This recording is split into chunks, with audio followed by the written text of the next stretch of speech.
Olá, a partir de agora você acompanha o Giro Fortaleza. Vamos aos destaques do programa de hoje. Prefeito Sarto inaugura escola no Parque Dois Irmãos para mais de 450 alunos do 6º ao 9º ano. A ETI Reitor Roberto Cláudio Frota Bezerra é a 35ª da modalidade inaugurada em Fortaleza. Na área da saúde, Sarto entrega 7 novas ambulâncias para atendimento do SAMU Fortaleza. Com os novos veículos, a capital passa a contar com 35 ambulâncias do Serviço de Atendimento Móvel de Urgência. Vamos mostrar também como é feita a fiscalização dos recursos públicos pelo Tribunal de Contas do Estado. Quando as verbas são bem aplicadas, os benefícios ajudam a transformar vidas. Essas e outras notícias a partir de agora no Giro Fortaleza.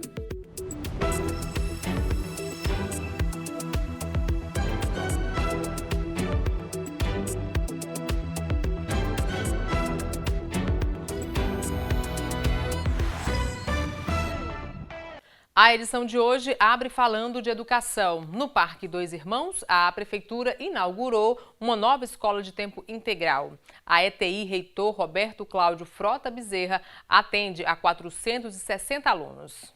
Beatriz vive uma rotina intensa. Até o ano passado, estudava em escola particular.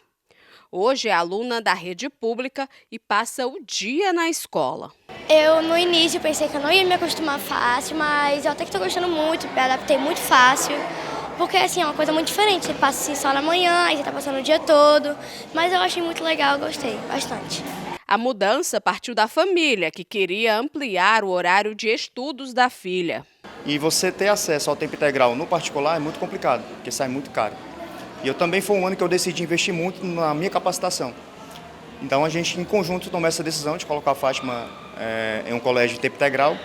E essa escola, a gente viu que tinha uma estrutura extraordinária, uma estrutura muito boa.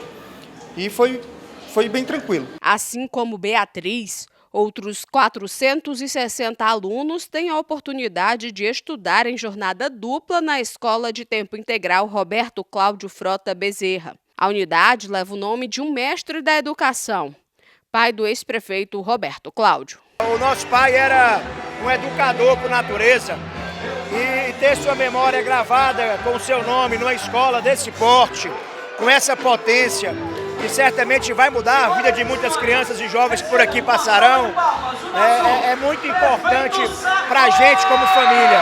E eu, pessoalmente, fico muito grato por essa homenagem. Localizada no Parque Dois Irmãos, a mais nova escola de tempo integral entregue pelo prefeito Sarto atende alunos do 6º ao 9º ano. A nossa rede é a 4ª maior do Brasil, é a primeira em tempo integral, é a 2ª em educação inclusiva. Então, os dados da educação eles são os mais eloquentes no que diz respeito à qualidade da educação de Fortaleza, graças ao trabalho desses colaboradores dessa turma que faz a educação em Fortaleza. Na rotina em tempo integral, os alunos dividem o dia entre salas de aulas e laboratórios, ou seja, eles participam de todas as disciplinas que são voltadas exclusivamente para o projeto de vida desses estudantes. Quase 60% dos matriculados na rede municipal estudam em 2 turnos. Fortaleza é a capital do país com maior cobertura de ensino em tempo integral. É referência para outros estados. Fortaleza é a rede no país que nos últimos anos mais reduziu o abandono escolar. Isso com dados oficiais do MEC e do Censo Escolar. Fortaleza tem a maior política do país estruturada de busca ativa escolar, que é uma política muito nossa, muito made em Fortaleza, que busca exatamente evitar que a criança abandone e, se a criança sair da escola, ir atrás dela, seja com qual recurso for, para que ela retorne. Nós temos uma equipe ampla que está em todas as escolas fazendo esse trabalho. É uma gestão que prioriza a educação com foco, com qualidade e principalmente com sensibilidade às pautas mais importantes da educação do município. Júlia é aluna do 9º ano. Chegou na escola esse ano e já se prepara para a despedida. O tempo foi curto, mas o que ela aprendeu aqui vai levar para a vida. No ensino eu não senti nenhuma diferença. Na escola em si, senti porque eu estudava em ensino parcial, o ensino integral muito mais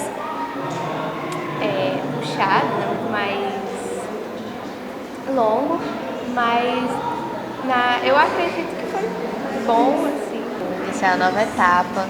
Eu sempre acreditei no ensino público. Quando o aluno quer, tudo é possível. E aí foi a força que eu sempre dei para ela e para minha outra filha também, né, que sempre estuda, que o ensino público não tem diferença do ensino particular. Falar de saúde agora, os serviços de saúde emergenciais ofertados à população fortalezense ganharam um reforço: a contratação de 7 novas ambulâncias. Agora, o Serviço de Atendimento Móvel de Urgência de Fortaleza, o SAMU, conta com 35 veículos. As 7 novas unidades são ambulâncias de suporte básico de vida, que atuam com um condutor e um técnico de enfermagem para realizar atendimentos de média complexidade, a maior demanda do SAMU. Além de renovar, nós vamos ampliar em 2 viaturas. Então nós vamos passar de 18 para 20 viaturas de suporte básico. Essa viatura ela tem no seu interior um condutor socorrista e um técnico de enfermagem e pode fazer todas as manobras de suporte à vida, desde uma reanimação, no caso de uma parada cardiorrespiratória, imobilizações, trabalho de parto, atendimento psiquiátrico, eles podem fazer urgências clínicas, tem oxigênio, né, tem todos os equipamentos de suporte à vida. Essas ambulâncias vêm exatamente para diminuir o máximo possível esse tempo-resposta e ter agilidade. Quanto mais rápido você conseguir essa resposta, melhores os resultados daquele paciente que será atendido. De acordo com a Prefeitura, as ambulâncias contratadas com recurso próprio do município já estão à disposição da população, atendendo à orientação do Ministério da Saúde, que recomenda que a frota de ambulâncias habilitadas possua 30% de reserva técnica. A imediata substituição do veículo acontece em caso de colisão ou de situações de maior gravidade, em que o carro tenha que ser retirado da rua. E aqui entregando 7 ambulâncias para refazer, reformular a nossa frota e dar um atendimento com maior rapidez, maior agilidade e sem falar na qualidade dos profissionais que fazem a equipe, né? Toda a equipe completa, que um equipamento desse totalmente equipado, eu estava ali vendo como médico, né? A estrutura que tem uma ambulância dessa para, em minutos que salvam vidas, levar o paciente para o destino correto. Atualmente, a capital dispõe de 18 ambulâncias de suporte básico de vida, contando com apoio para casos em saúde mental, 4 de suporte intermediário e 6 de suporte avançado de vida para atendimento pré-hospitalar. Além disso, os serviços de saúde emergenciais contam com 6 motolâncias, 3 bicicletas Bike Vida e 2 veículos para remoções interunidades de pacientes graves. De janeiro a setembro deste ano, o SAMU atendeu 287.293 ligações telefônicas, onde em 16% houve a necessidade do envio de atendimento, seja por ambulância, motolância ou Bike Vida. O acionamento do SAMU é feito pelo número 192, é gratuito, a gente recomenda que seja feito o mais rápido possível e essa ligação ela precisa ter uma pessoa que esteja do lado do paciente, que conheça o quadro do paciente, porque tanto o telefonista como o médico vai fazer algumas perguntas exatamente para definir qual recurso que ele vai enviar, né? E aí, só lembrando, é importante reforçar que trotes nesse serviço acaba prejudicando e deixando de atender pessoas com real urgência naquele momento. Amanhã é o dia de finados e deve ser intensa a movimentação nos cemitérios de Fortaleza. Confira agora o horário de funcionamento e a programação. É tradição que as pessoas visitem os entes queridos que já partiram durante o dia de finados. A expectativa da Prefeitura é que pelo menos 20 mil pessoas circulem nos 5 cemitérios públicos da capital. Nos últimos dias, a gestão intensificou os serviços de manutenção e zeladoria para poder receber o público. E amanhã a Prefeitura vai realizar uma operação especial de fiscalização, transporte e também de trânsito. Em relação à fiscalização, a AGFIS vai enviar agentes aos 5 cemitérios para poder fazer o ordenamento dos ambulantes que foram cadastrados para trabalhar em cada equipamento. Já em relação ao trânsito, a MC vai poder ordenar o trânsito ao redor dos cemitérios públicos e também no Parque da Paz, que deve receber muita gente. Já em relação ao transporte coletivo, a Etufal informou que as frotas vão funcionar como um esquema de domingo, mas que por conta da demanda nos cemitérios, as linhas que passam naquelas regiões vão ter a frota ampliada e também o horário de funcionamento também será ampliado entre 6 da manhã e meia-noite. A gente preparou uma arte para vocês porque o horário de funcionamento dos cemitérios são diferentes e também vão haver missas. A gente preparou essa arte para vocês acompanharem como é que vai ser o funcionamento de cada cemitério. No cemitério do Bom Jardim, o funcionamento será de 7 da manhã até às 5 horas da tarde. E as missas serão 8 da manhã, 10, meio-dia, 2 horas da tarde e também às 4 da tarde. Já no cemitério da Parangaba, o horário de funcionamento é de 7 da manhã até às 6 da noite. E as celebrações das missas acontecem às 8 e às 10 da manhã e às 4 horas da tarde. No cemitério de Messejana, o funcionamento acontece de 7 da manhã até às 5 da tarde e as missas serão às 7 horas da manhã e às 4 horas da tarde. No cemitério do Antônio Bezerra, o funcionamento será de 6 da manhã até às 5 da tarde e a missa será às 7 horas da manhã.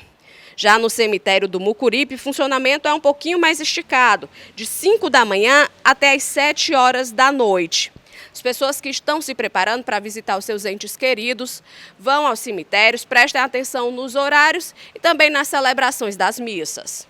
São essas as informações e eu volto com você no estúdio. A Prefeitura de Fortaleza conquistou mais um reconhecimento internacional com o projeto Microparques Urbanos. A cidade tem 3 espaços como esse, que eram áreas degradadas para o descarte de lixo e foram revitalizadas. Agora, os locais cheios de vida e verde são exemplos para o mundo todo. O projeto dos microparques urbanos ficou em 3º lugar no Seoul Design Award for Sustainable Daily Life 2023. A premiação é realizada pelo Seoul Design Foundation e pela Prefeitura da capital coreana. Foram avaliados projetos do mundo inteiro que tenham contribuído para o meio ambiente mais sustentável e harmônico. O projeto dos microparques urbanos daqui de Fortaleza se destacou devido à proposta de criar áreas verdes em meio à cidade grande. Atualmente, Fortaleza tem 3 microparques urbanos. Eles ficam no Parque Manibura, na Barra do Ceará e no Conjunto Ceará 1. Segundo a Prefeitura, outros 29 microparques devem ser criados até o final do próximo ano. O investimento envolve recursos de cerca de 12 milhões de reais. Fernando Benevides para o Giro Fortaleza. Vem aí a 4ª Jornada Mundial de Design, um encontro que pretende celebrar o design como processo e ferramenta de inovação social. Entre os dias 6 e 11 de novembro vai ter programação na capital. Confira. Nós estamos indo para a 4ª Jornada Mundial do Design.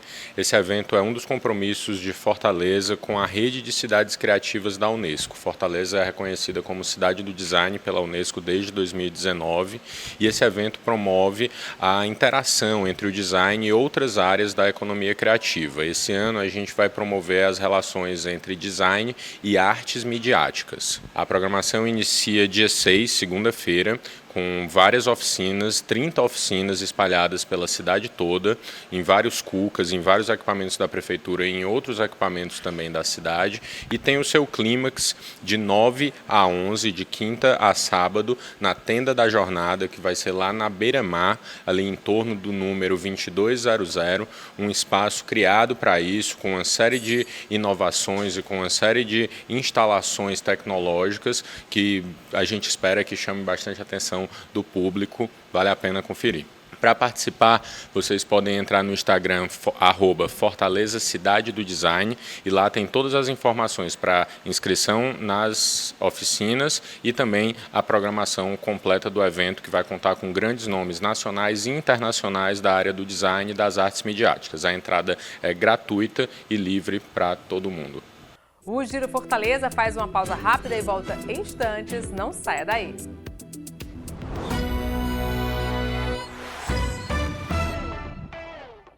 A SDE abriu credenciamento para a doação de máquinas de costuras para empreendedores.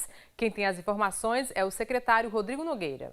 Você que trabalha com corte e costura, tem vontade de aprender o ofício, a SDE, a partir de hoje, até o dia 14 de novembro, está aí com o credenciamento aberto para que você possa ganhar uma máquina de costura da Prefeitura.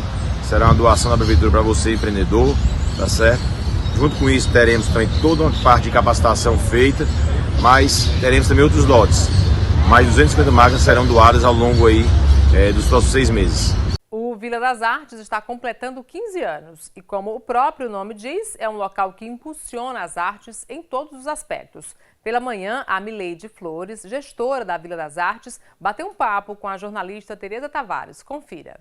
Eu defino Vila das Artes um espaço de formação afetiva em artes na cidade. Essa casa de formação ela já tem uma estrutura pensada, um modelo formacional em termos de educação em artes, né, desenvolvido há muito diálogo, o diálogo com a sociedade civil, diálogo com os artistas de cada área que compõem aquele espaço. E hoje nós somos reconhecidos nacionalmente, em alguns momentos já internacionalmente. Toda a construção de todas as escolas da Vila das Artes, principalmente aquelas dedicadas à criança, né, ela tem o seguinte objetivo, que muitas vezes não é fazer com que uma criança de 8 anos já acha que vai ser ou um ator ou um dançarino, né, mas gosta de fazer isso. Então, dentro da grade, tem também a parte de você fazer entender a arte da qual ela está frequentando, mas também perceber que ela pode ser transformadora dentro de um pensamento, de um espaço que muitas vezes eles não têm acesso a isso, né? A gente percebeu muito isso na pandemia, quando tivemos que fazer aulas remotas e aí a gente viu os ambientes de moradia dos nossos alunos. Por isso que eu digo que a Vila das Artes é um espaço de formação com afeto. Você sabe quantos impostos nós pagamos? São muitos.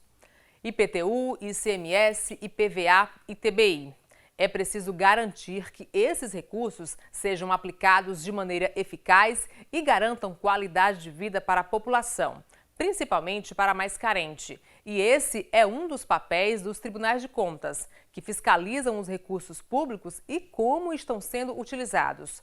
Quando as verbas são bem aplicadas, os benefícios ajudam a transformar vidas. Veja na reportagem de Juliana Brito.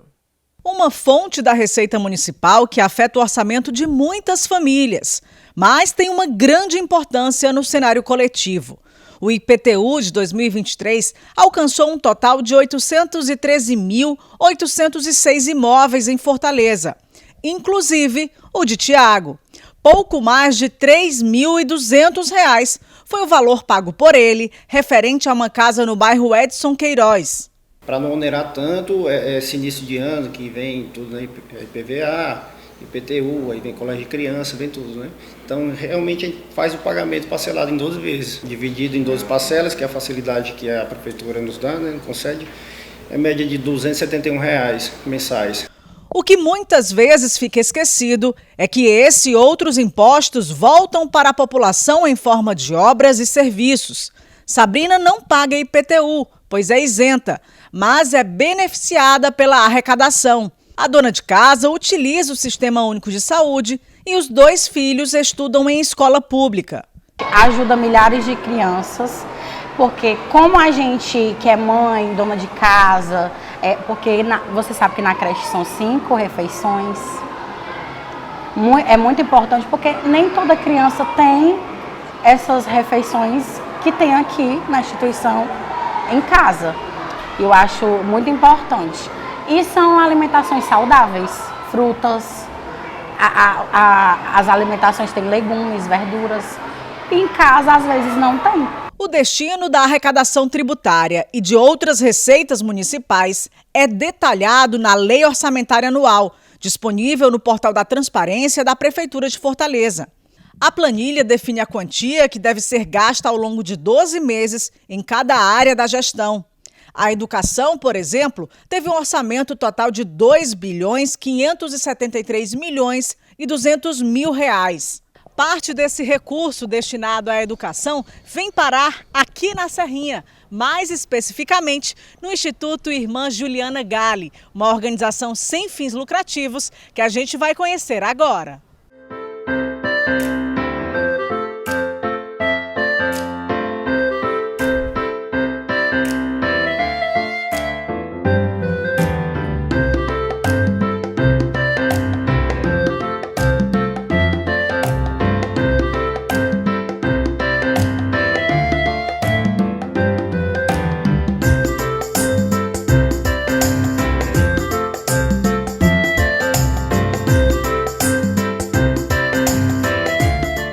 A instituição realiza diversos trabalhos na comunidade Vila Garibaldi e 2 deles em parceria com a Prefeitura de Fortaleza, acolhendo 132 crianças em sistema de creche. A gente atende 242 crianças, 132 em convênio com a Prefeitura e 110 é a instituição que mantém 100%. Né? E sem essa verba da Prefeitura, a gente não teria condição de atender todas essas crianças aqui da comunidade. Então, uma parceria muito boa, né, que a gente espera que continue, que é um exemplo, né, que essa parceria público-privada pode existir, pode funcionar e pode ser importante para as crianças que aqui são atendidas. A entidade virou parceira da Prefeitura em 2012. E atualmente recebe mais de R$ 800 mil por ano para manter 2 creches que ofertam infantil 1, 2 e 3. O repasse é assegurado por um termo de colaboração e realizado a cada 4 meses. Como o dinheiro é público, é necessário confirmar a utilização com a prestação de contas. A gente entra com instrumentais como a prestação de contas, plano de trabalho, relatório de execução do exercício. Então, são passos que a gente executa e prova, né, para os devidos fins e para os devidos órgãos dentro da Prefeitura de como esse recurso ele foi aplicado. Né? Então, acho que para a gente financeiramente no Instituto, o principal desses instrumentos é a prestação de contas. Né? Um documento que a gente faz quadrimestralmente, de acordo com os recursos que a gente recebe da Prefeitura, e presta contas em documentos gerais de extratos bancários, analíticos, balancetes. Então, são documentos que são gerados aqui na instituição e que são enviados para a Prefeitura. O balancete é analisado pela Corregedoria Geral do município, órgão responsável por realizar o controle interno da gestão, atuando na defesa do patrimônio público. Tanto do ponto de vista onde nós temos normas e legislações, onde a gente tem que exercer atividades de auditoria, atividades de acompanhamento e reportar para os órgãos de controle externo, quanto os órgãos nos cobram relatórios periódicos em termos de atividades, para que eles possam estarem acompanhando o que a gente está fazendo e quais são as fragilidades a serem trabalhadas. Como Instituto, nós focamos muito nessa preparação e na necessidade de fazermos essas prestações de conta. E aí, em parceria com a Prefeitura, entra o adicional, que são algumas formações que acontecem durante o ano, né, algumas vezes com algumas temáticas diferentes, mas que englobam também esses assuntos de prestação de contas. Então, como utilizar o Miroski dentro da prestação de contas, como aplicar o plano de trabalho dentro da prestação de contas. Então, essas formações em parceria com a Prefeitura também colaboram muito para que a gente exerça, né, um trabalho transparente. Enquanto a Prefeitura fiscaliza as entidades parceiras, a Câmara Municipal e o Tribunal de Contas do Estado examinam os gastos da gestão. O controle é obrigatório para atestar que o dinheiro público está sendo empregado com isonomia e transparência. Existe duas áreas importantes. É uma área de fiscalização, uma área de contas de gestão, que todo cidadão, que seja político ou não, mas se ele pegar dinheiro público, ele tem que prestar conta do que ele fez com aquele dinheiro, como ele usou. E a legislação, para se usar isso, também é muito amarrada. Então, o tribunal tem um viés de fiscalizar em cima das leis, se aquilo foi feito corretamente, como também tem uma área mais nobre, que é a área que impacta diretamente a população, que são a avaliação das políticas públicas. O monitoramento do TCE ultrapassa a questão orçamentária. Para atuar na melhoria de políticas públicas do país, o órgão realiza outros tipos de auditorias, como a operacional, que vai a campo verificar a eficiência do trabalho realizado com dinheiro público. Este ano, o TCE Ceará percorreu 6 cidades do interior, analisando o cumprimento das metas dos planos de educação. O tribunal ele conta com um instrumento bastante eficaz, que auxilia a avaliação de políticas públicas, que é a auditoria operacional. A auditoria operacional ela está na Constituição Federal e busca essencialmente verificar a eficiência, a eficácia, a efetividade, economicidade de políticas, programas e ações governamentais. Então, toda e qualquer política, programa ou ação governamental, ela pode ser alvo de uma auditoria operacional pelo Tribunal de Contas. Nossos servidores vão em campo ver, na realidade, como aquele dinheiro foi empregado e conversa com a comunidade, conversa com as pessoas para ver se realmente aquilo ali foi efetivo. E se tiver alguma situação que mereça ser corrigida, que mereça ter algum outro caminho, aí o tribunal vem com suas determinações, suas recomendações. Geralmente a gente pede um plano de ação para que possa corrigir esse uso da verba pública e, posteriormente, a gente monitora para verificar se aquele plano de ação foi realmente realizado e se ele foi efetivo, se ele está trazendo realmente resultados para a população. Outro braço importante no aperfeiçoamento da utilização dos recursos públicos é o Instituto Rui Barbosa, uma associação civil que contribui no desenvolvimento das atividades dos tribunais de contas de todo o país. Entre outras atribuições, o IRB fomenta estudos, pesquisas e debates sobre os principais temas que envolvem a sociedade, como meio ambiente, saúde e educação. Rodrigo Coelho é presidente do Comitê de Educação do Instituto e explica como a entidade ajuda a melhorar a oferta e a qualidade dos serviços de educação no país. Neste ano de 2023, nós estamos em fase de planejamento de uma fiscalização que fala diretamente da primeira infância. É uma fiscalização que visa articular as necessidades e as condições de ofertas da educação para a contribuição da primeira infância. Nós estamos em fase, porque essa foi a fiscalização eleita pelos técnicos dos tribunais de contas do Brasil para ser realizado o seu planejamento. E nós estamos nessa fase do planejamento, qual será o aspecto da ação. Eu falei fiscalização, mas ela pode ser um levantamento, ela pode ser uma outra característica. Os técnicos estão juntos, em grupo de trabalho, avaliando qual a melhor estratégia para que nós tenhamos as informações necessárias para dar base aos tribunais de contas, com vistas a atuar no sentido da obtenção dos melhores resultados da política pública de educação, na questão relativa à primeira infância. Todo esse trabalho em conjunto transforma vidas. Um bom exemplo é a supervisora financeira da escola que visitamos. Aos 26 anos, Evilane tem orgulho de dizer que foi aluna da instituição onde trabalha hoje.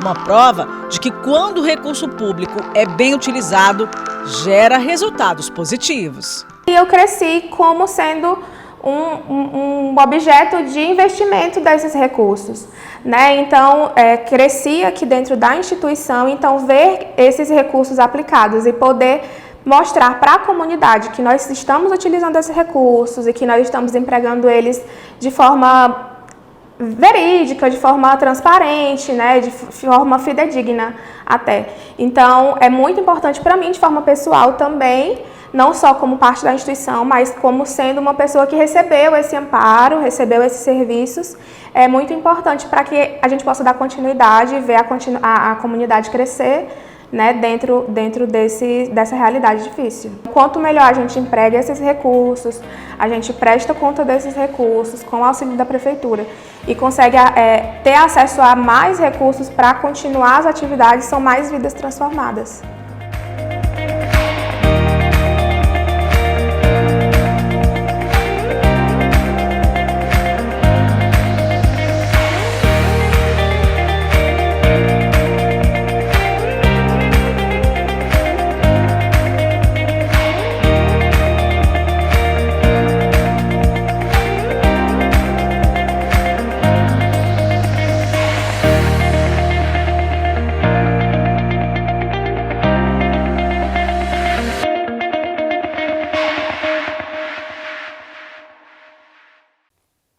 O prefeito José Sarto enviou para a Câmara Municipal um projeto de lei que amplia de 5 para 20 dias a licença paternidade. A iniciativa é para incentivar a presença do pai nos primeiros dias de vida do bebê recém-nascido. Assim, ele pode se dedicar mais aos cuidados do bebê e começar a construir uma relação de amor.